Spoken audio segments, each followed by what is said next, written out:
So here's the problem with Canada right now. What's occurring with our largest trading partner south of the border is they're reducing taxes, we're raising them. They're eliminating carbon taxes and going to a more efficient way of reducing emissions, we're raising carbon taxes. We're making all of our regulations makes our industries less competitive. So you think about this. If a new plant, if somebody wants to invest $1 billion in a new automotive plant, they're not going to put it in Southern Ontario. They're going to put it in Michigan, where Trump's made it far more competitive.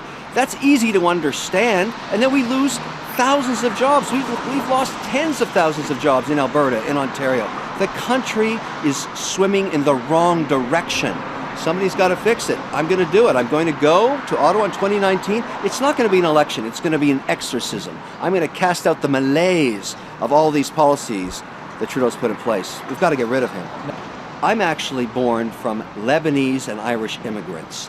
If there were walls in Canada, I wouldn't exist. It's that simple. This is a country built on people that had hope, regardless of race or religion, and wanted to find a place to grow their business and their families. That's where I came from. So no, I'm not Donald Trump. There's no way to measure me. Our problems are different. Our problems are jobs in Canada. We don't have any jobs in Canada.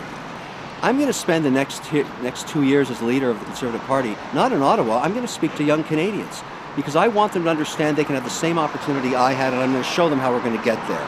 Ideas and policies make Canada work.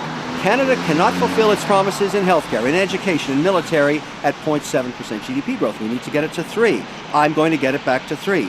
That's it. That's the goal. And I've told the Conservative Party, if I don't deliver a majority mandate in 2019, fire me. My government is going to be about efficiency, productivity, and transparency. The definition of a great leadership in business is someone who can find great people and ask them to do extraordinary things. You know, you think about Trudeau. Let me give you an example. His caucus. He wanted diversity in all of the ethnic discussions he had. It's very important. He said we should have diversity there. We should have it in gender. I totally agree. Men and women from all kinds of backgrounds, we should populate the government with them. But he forgot to ask for executional competency. Could they ever do the job in the first place? Now I see a caucus loaded with mediocrity, and he moves them around like chess pieces. It's terrible. These men and women, while they're fine people, are not qualified to do these jobs or do the work of the Canadian people.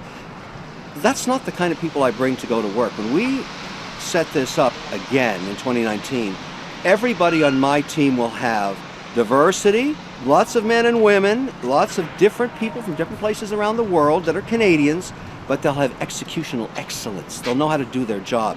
I don't hire mediocrity. That's not how I made my money. That's not how I run a business, and that's not how we're going to run Canada. And I'll tell you something, there are 3 languages in this country. There's English, French, and the language of jobs. I think my French will get better in the next 2 years before I debate Trudeau, but he will remain illiterate in the language of jobs. He doesn't know how to create jobs in this country.